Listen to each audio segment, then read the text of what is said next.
My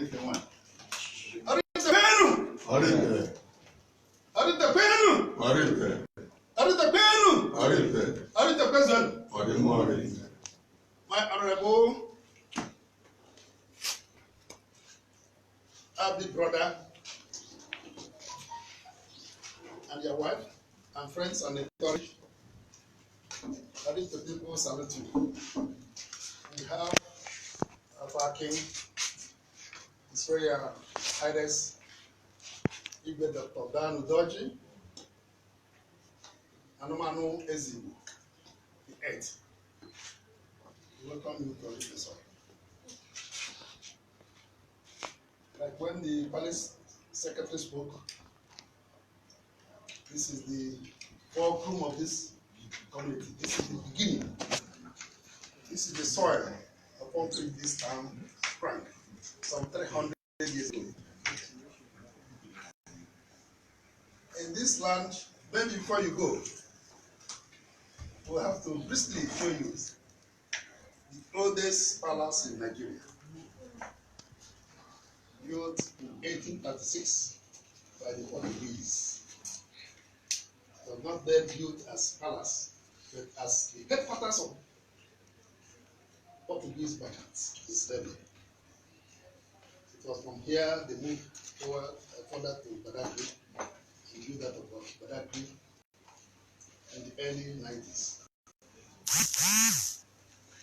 So you are welcome to where the power stands.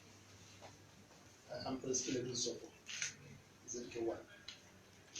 What we have been doing in Nigeria reverberates everywhere, and we recognize it. The whole history and process of development of Nigeria will go back again to where it started. We have to go back again to the soil, to our culture, to our tradition, from where we derive our strength and our power. Christianity has come, we have welcomed it. We have to take what is good of it and mix it to what is inheritable in us. What is of Africa? What is of Nigeria? What is of native? To bring the concept that will liberate us. We cannot drink hook, line, and sinker, all the songs from the Western clime. And we are happy with the way you have been championing this. And this is where that civilization started.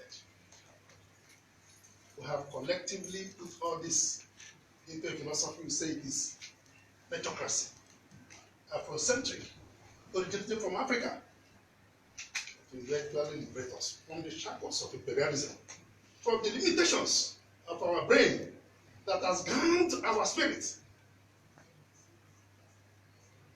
We cannot achieve this militarily.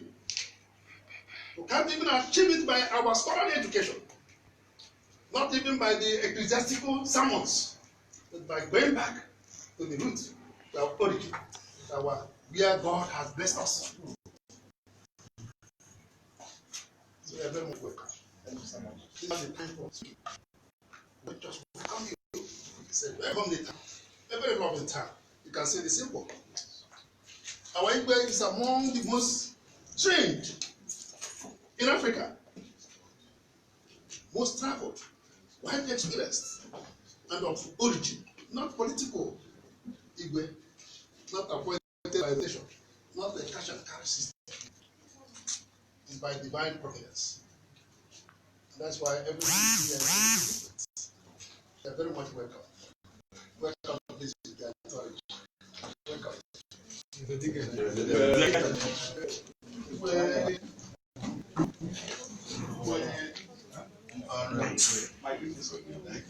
The cabinet members of Igwe's Palace, the OBs, my father-in-law, she August Magdalene, was our brother, he was our in-law.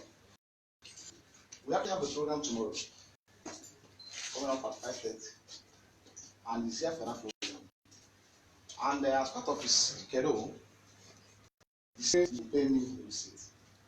He wants to come and go to my house. Because he's not only a friend, he's also and also a client, and his lawyer. So I'm involved in all activities or affairs of what we do, which we are privy to. So, and part of there's no way you can come to my house without coming to receive prayer blessing. And I was there yesterday to notify about his coming today. So I had actually before now apologized to people for our late coming because people have been here before now, but the flight was late. So he's here to receive Igwe's prayer blessing before we embark on some other programs we have from tomorrow, Sunday, Monday, and Tuesday across the Southeastern region. So I say to my brother, our in-law, my mentor, my client, they are welcome. So people may like to have a word. Thank you.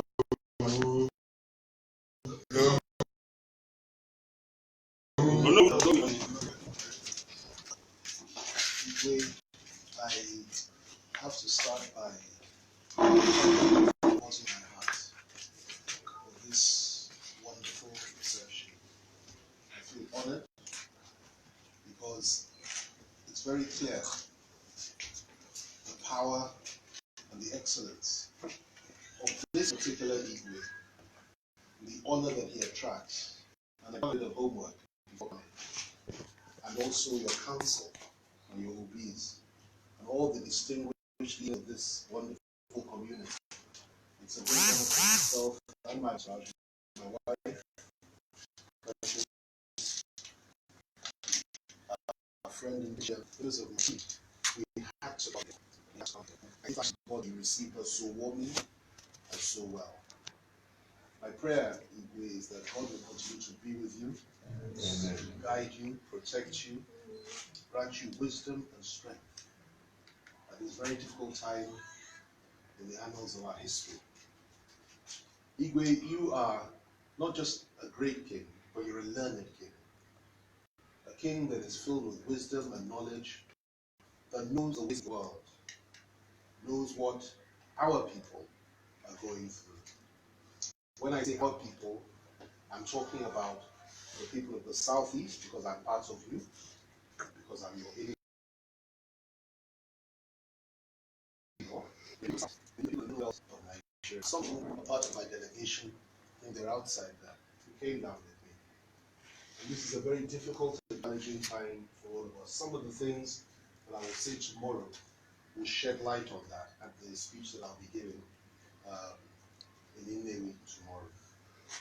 But it's no good talking to the world and talking to those that are of my age and even younger without first coming to the palace and talking to our leaders, our traditional leaders, and our elders.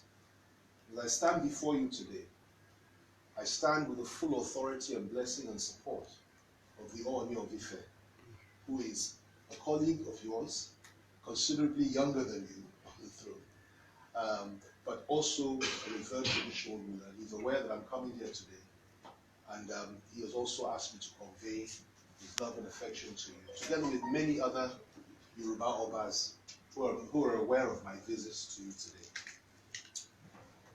Igwe, we need your prayers, we need your help, we need your support, yourself and the council and all the MPs that are here. We need you to stand in the gap for those of us that have gone forward to champion a collective cause, which we believe is important for the future and destiny of this country. We believe everything starts with unity. Through unity comes strength, and through strength comes victory. Those that feel that it is right and proper to come from a foreign land and settle in this country and turn us into slaves cannot achieve their objectives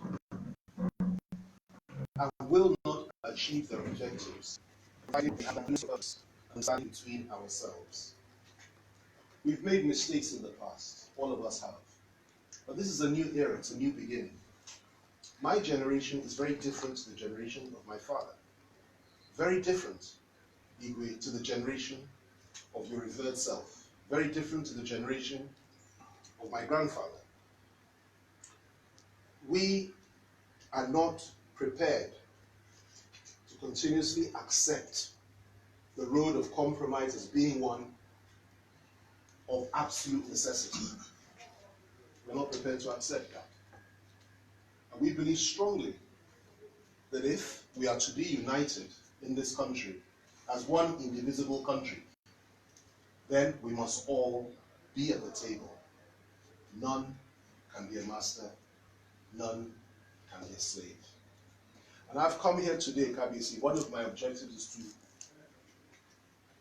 report and complain to you about the excesses of those that seek to enslave us. Not seek to. Igwe, if you see my hands, you will not see chains, but my hands are chained. Our hands have been bound. We have nothing. We were born into a part of the country and into a faith which is regarded as nothing, and it is getting worse by the day.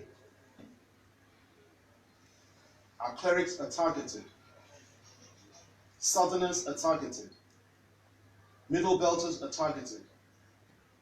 Igwe, many years ago when you were my age, I know it could not have been this bad. A situation whereby every single security agency in this country is headed by a northern Muslim, except for one, which is the Navy. It has never been like that before in our history, not even before the Civil War. A situation whereby the whole of NNPC, every single general manager, every single key player and director in NNPC, all the sensitive positions are in the hands of northern Muslims. And of course, it's headed by a northern Muslim, the GMD, and the Minister of Oil is a northern Muslim. That is the substantive minister. It has never happened before. A situation whereby if you go to the presidency today, and I used to work there many years ago for President Obasanjo, a man with a completely different spirit to those that are there today, who believed in a united Nigeria and who treated all as equals. If I go to the villa, place I used to work today, and I've been there once or twice, because I live right next door to it. 90% of the people working there, Igwe, are from the north, and they're northern Muslims. And the lingua franca is Hausa. It was never like that before, Kabis. It was never like that before. A situation whereby, in this country today, to be a successful businessman, Igwe, and to excel and prosper, you must not come from a certain part of the country, and you must not be a Christian. The minute you are from the south, the middle belt, or you're of the Christian faith, the level to which you can rise is pegged. That's reality. You don't like to say it, you won't read it in the papers because everybody's scared, you won't see it on TV. But I can see the truth in the palace of my father. And you, Igwe, are a father to me and to all of us.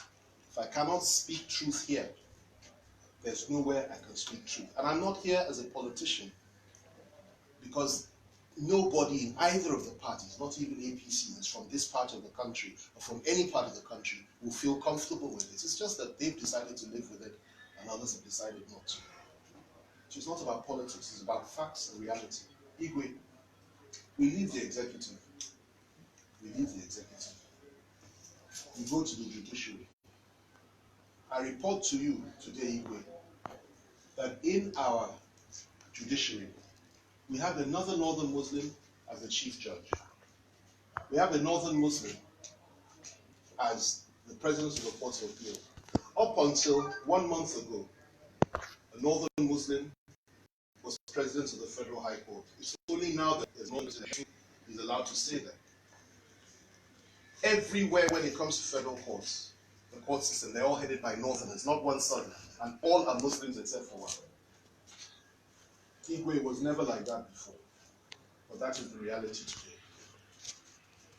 We leave that, we go to the National Assembly, Igwe, as you know, because you know democracy, you've lived in America, you've worked there, you know the world system inside out. Any democracy hinges on three things: fulcrum of democracy, the executive, the judiciary, and what? The legislature. Let's go to the legislature. Igwe. The Senate President is a northern Muslim. The head of the Federal House is a southerner, he's a Yoruba, a friend of mine, but he's also a Muslim. His deputy in the Federal House is a northern Muslim.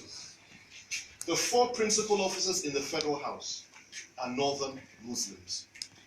Igwe, what portion do we have in this? What is our crime?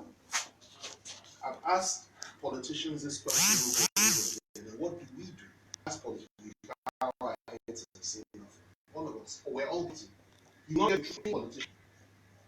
But those of you that we began to look up to, even if you don't speak out, you will pray. And where you can send the word to those that run this country, because they must offer you and give you respect, far more than they do us. You will make your protest through. That's the reality of the situation that we are in. And I'm saying these things, I wasn't going to say all this, Igwe, but it was when our elder spoke about this place, this soil, this community. It was the first that the Portuguese came, and everything began here. And it clicked for me that this is by divine orchestration that I'm here today. And I speak these words into the earth and into the air of where it all started. Because the end of the road we are taking, Igwe, only God knows it. I speak to you as a man of peace and as a man that passionately believes that we should be able to live together without rancor in this country. There is no joy in espousing the philosophy of violence, something I have never espoused and I will never espouse unless it's in self-defense. But Igwe, I was not brought up to live as a slave. I can never be a slave. And neither can my people in the southeast or the southwest or the Niger Delta or the south-south or the middle belt be slaves, because we were here for thousands of years before those that came from outside came here to enslave us. Sadly, it doesn't stop there.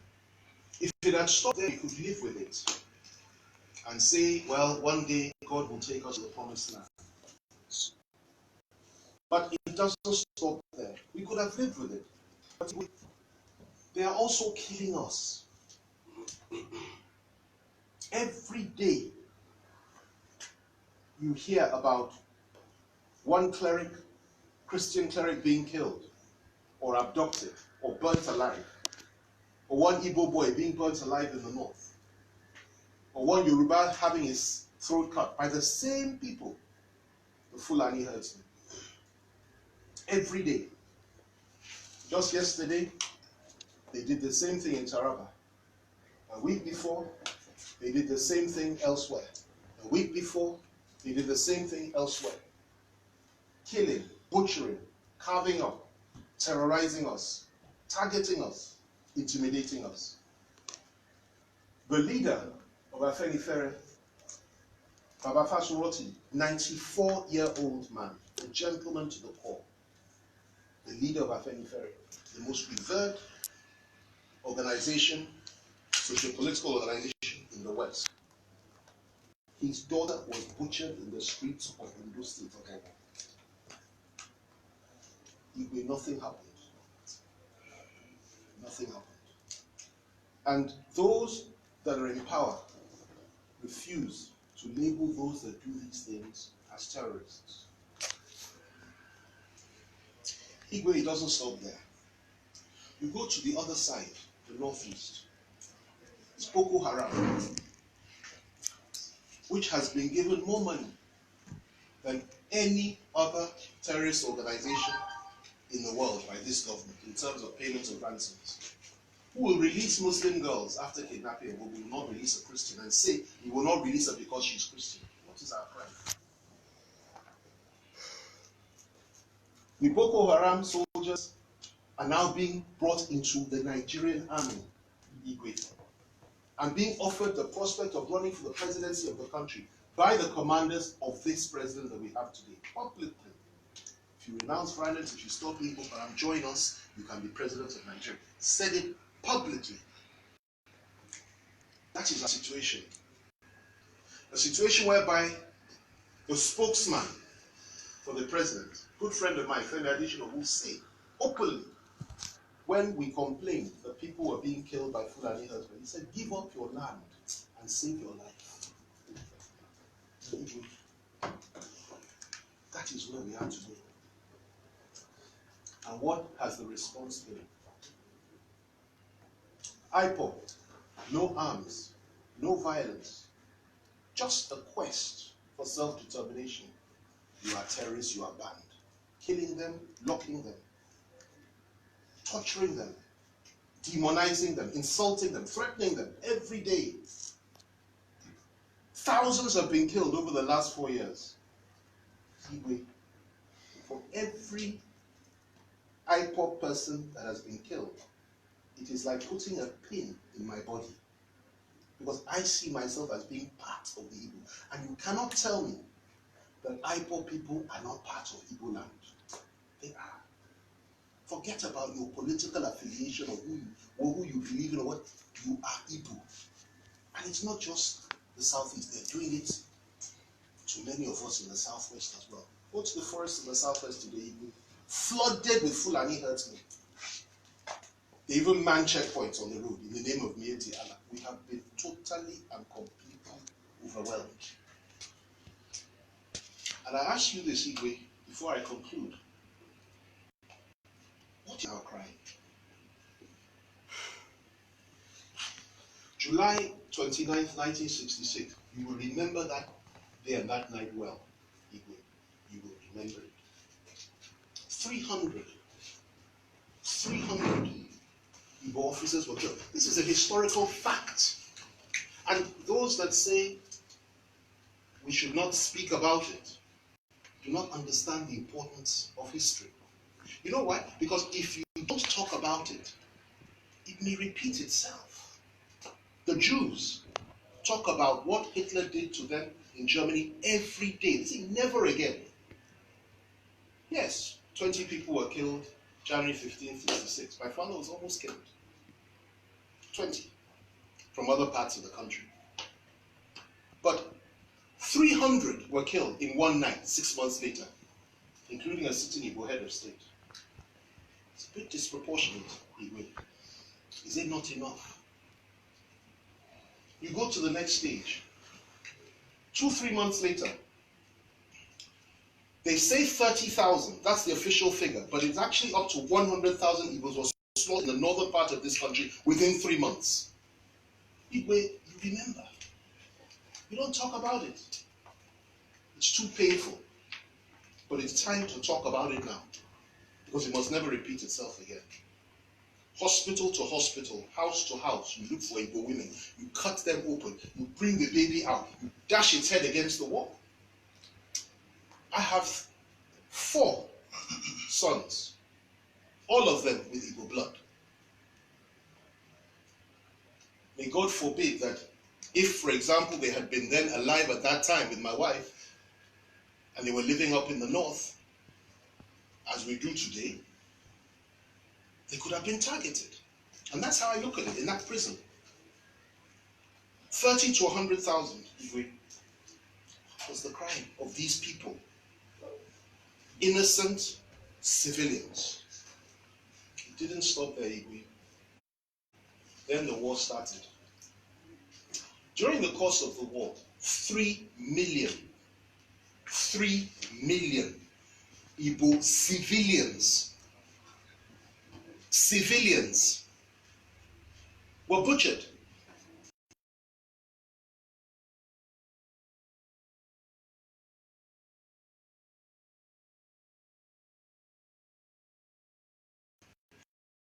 Some of us said, slaughtered and butchered. Some of them are still alive, including our head of state, who was active in it.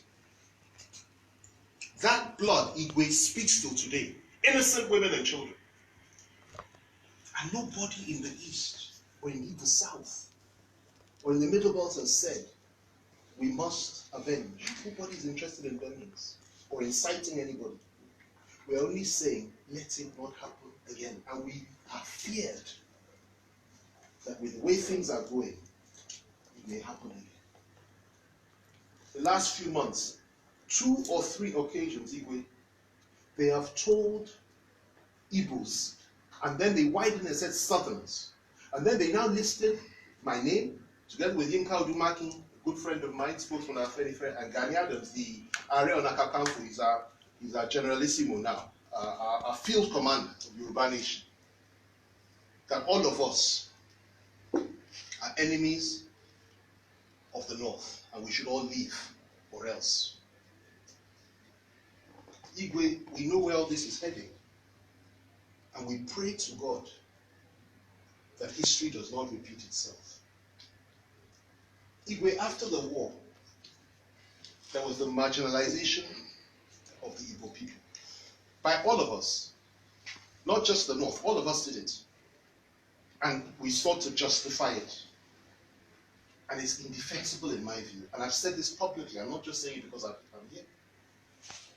We did that, and we owe the people of the Southeast an apology for what we did. Because since that time, killing after killing after killing, and I commend the courage and the sense of restraint that the Igbo nation has had, thanks to traditional rulers and leaders like yourself, that there is no joy or nothing to gain in holding on to these things with pain and with bitterness and saying we must avenge. Nobody is asking for that. What we are saying is that let it not happen again. Igwe, I will end with this. No matter how much they persecute us, no matter how many of us they kill, no matter how many of us they send into exile and demonize and insult, a time will come when the tide will turn, and the one that you have turned into your slave will rise up and say, enough is enough. It's at that point that we will all have to pray very hard that our country, Nigeria, does not explode and turn the whole of the West African sub-region into a burning cauldron, and turn Africa into something that it is not today. We pray it never happens, but there is a limit. And God is raising leaders from the South today. Young men, strong men, men that are not intimidated by whatever it is they have to offer, death, incarceration, whatever, anything. They're ready to sacrifice their lives for justice. And it is on that premise the true men stand. We are men, and we will not go on for much longer. Igwe, I'll stop there, and I'm sorry that I've spoken for so long. I never planned to do this. I planned to just thank you, but the power of the earth here, the land, the atmosphere, the history, it needs to be spoken here. And there must be a reason for it being spoken here. And I speak from the heart and with love. And I tell you, Igwe, that I, as an individual, will always stand with the people of the East, no matter what the challenges are. Because I recognize the fact that before anybody else saw this demon, this demonic entity and spirit that has plagued our country, they saw it first, and they tried to do something about it. And the rest of us ran away with our tail between our legs and joined with those that sought to enslave us and that are enslaving us now. Igwe, I thank you very much for receiving me and my beautiful wife and delegation. I thank the council. I thank the OBs. I thank all those that are gathered here. I thank you all And I leave you with this note that light always overcomes darkness. No matter how bad it might appear, Igwe, we know that the God we serve is alive and that He's mighty in battle. And we shall overcome. We shall overcome. Thank you for this. Thank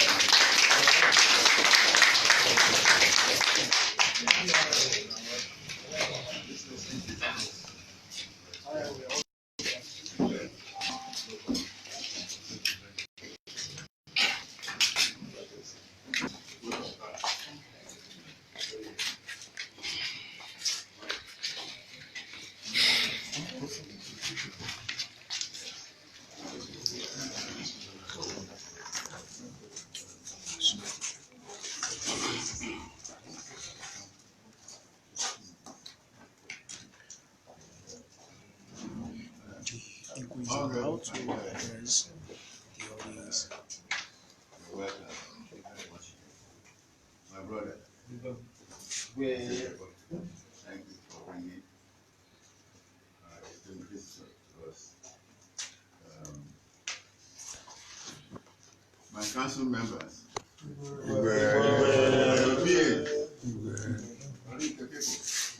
salute you.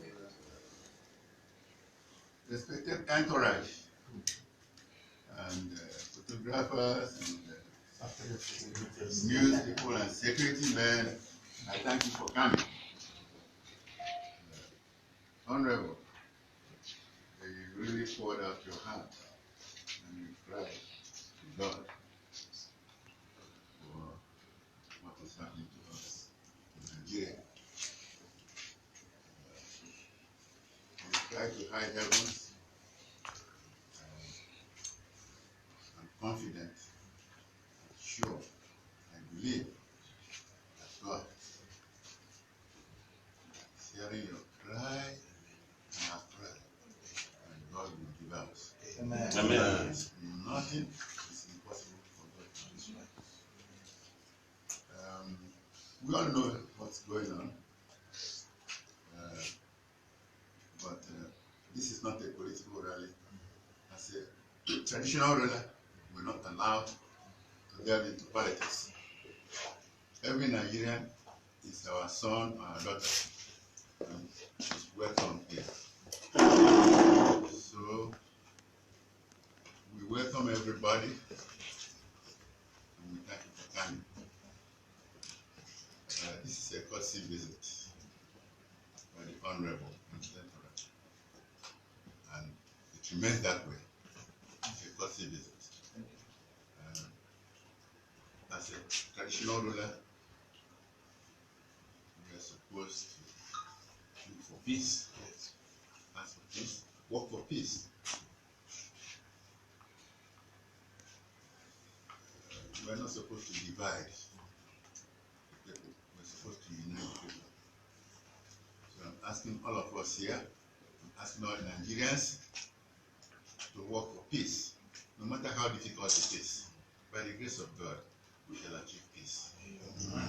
Because with peace, you have progress, prosperity, investors will come in, business will come in, our children will have jobs.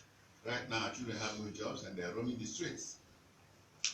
So please, ladies and gentlemen, let us work for peace.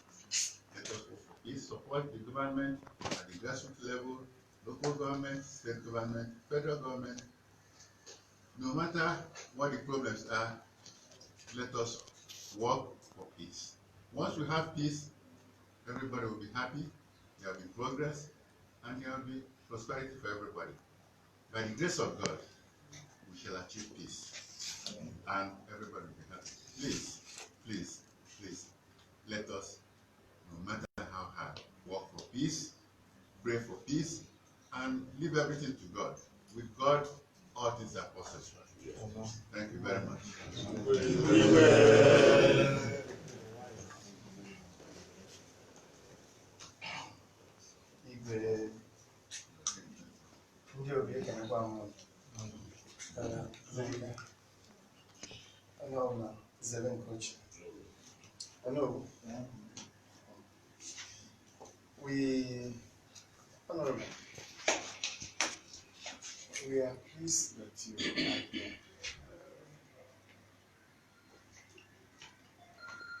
what Onowu has done is what any right-minded human being should do.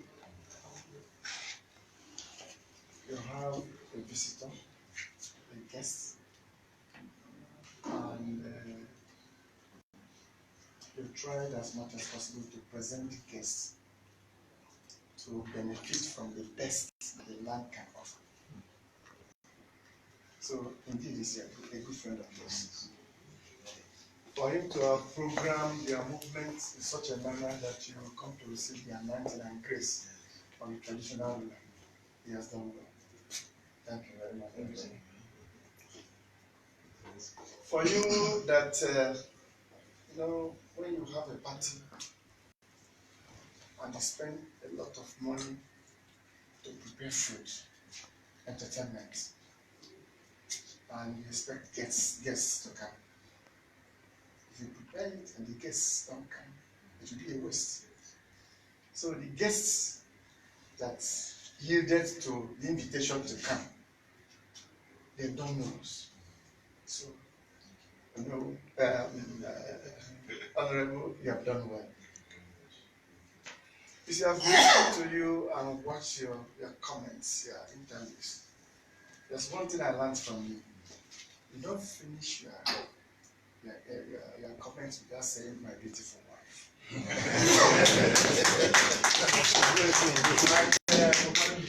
Anybody who is present here will see why you are always prone to making that statement.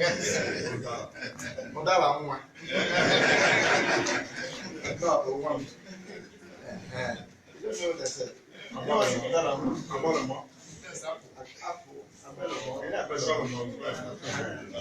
Anytime you want to enjoy it, you press the mark. Sure.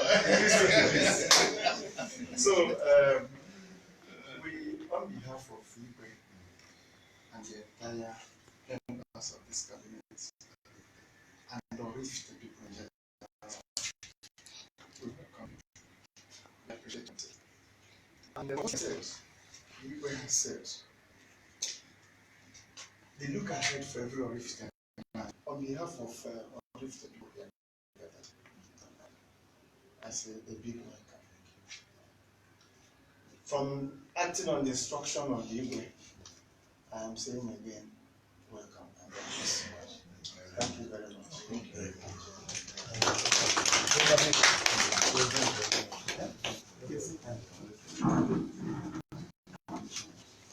Before that, people would wish that you come here and then you receive a blessing.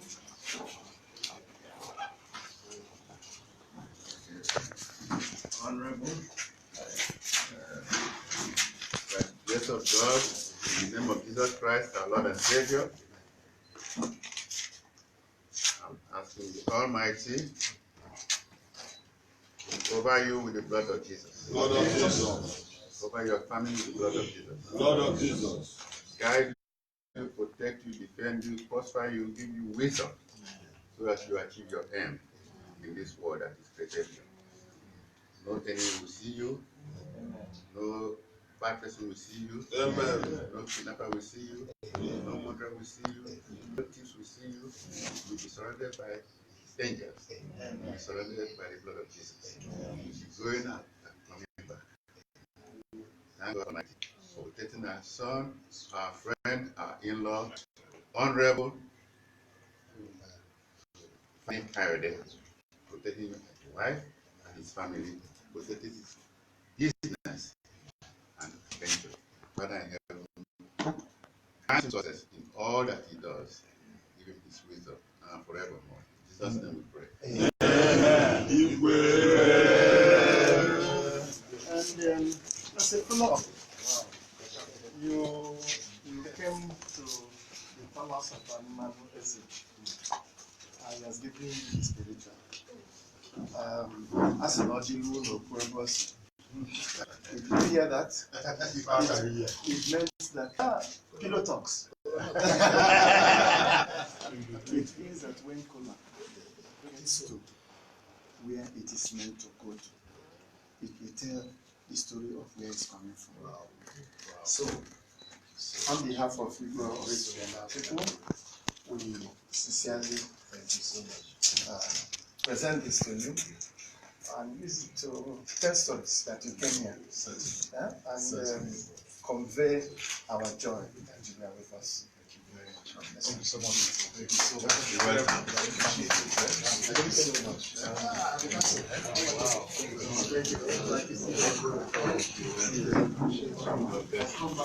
Sure. My regards to any of you who were at this house palace with the government last year. Okay, 1 year ago.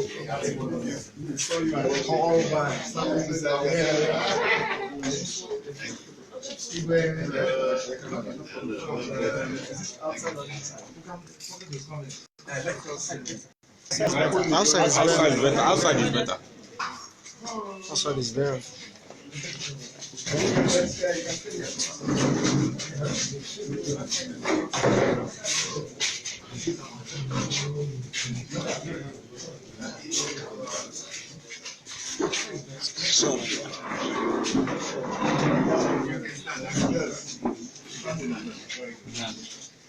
Sorry, my dear. Oh.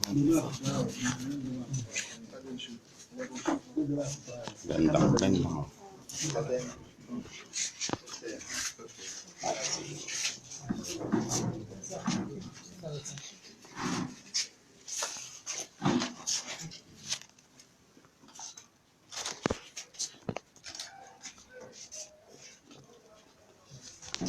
I didn't even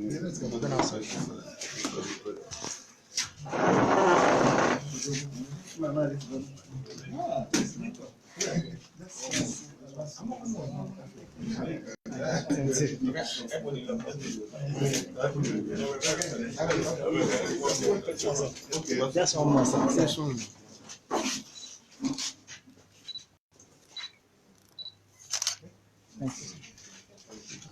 Let's go.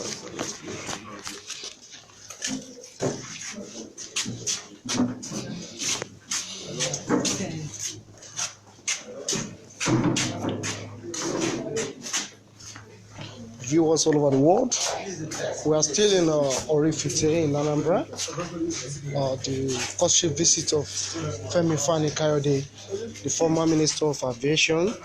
You see now, this is the section to take a photograph.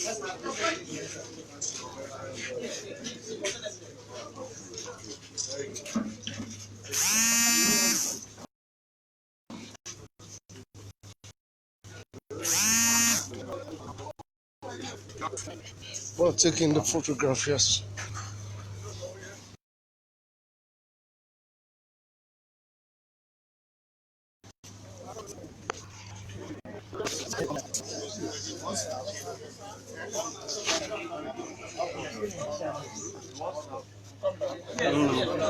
Contain everybody.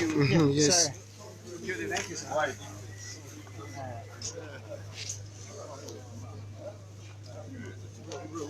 Okay.